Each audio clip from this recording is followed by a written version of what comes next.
नमस्कार तथा हार्दिक स्वागत छ। आज हामी हाम्रो सुन्दर देश नेपाल र यसको जनसङ्ख्याबारे केही महत्त्वपूर्ण जानकारी प्रस्तुत गर्दछौँ। नेपाल दक्षिण एसियामा अवस्थित एकमात्र स्वतन्त्र सार्वभौम र प्राकृतिक सौन्दर्यले भरिपूर्ण राष्ट्र हो। हिमाल, पहाड र तराईको अद्भुत सङ्गमले रहेको नेपाल प्राकृतिक, धार्मिक, सांस्कृतिक र भाषिक विविधताले सम्पन्न देशका रूपमा विश्वभर चिनिन्छ। राष्ट्रिय जनगणना अनुसार 2078 अनुसार नेपालको कुल जनसङ्ख्या 2,91,64,578 जना रहेको छ।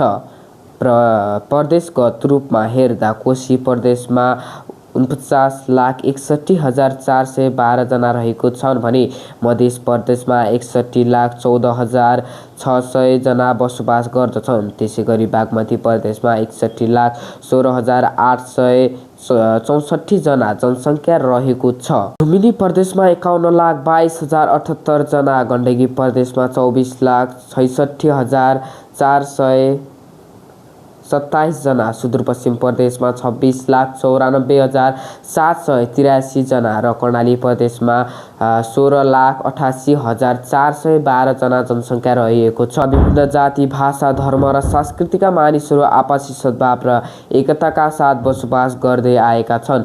यहाँ 100 भन्दा बढी जातीय समुदाय र 120 भन्दा बढी भाषाहरू बोलिन्छन्। यहाँ विविधताले नेपाललाई अझ विशेष र सुन्दर बनाएको छ। जनसङ्ख्या कुनै पनि राष्ट्रको महत्त्वपूर्ण शक्ति हो। शिक्षित, सक्षम र जिम्मेवार नागरिकले देशको विकास र समृद्धिमा महत्त्वपूर्ण योगदान पुर्याउँछ।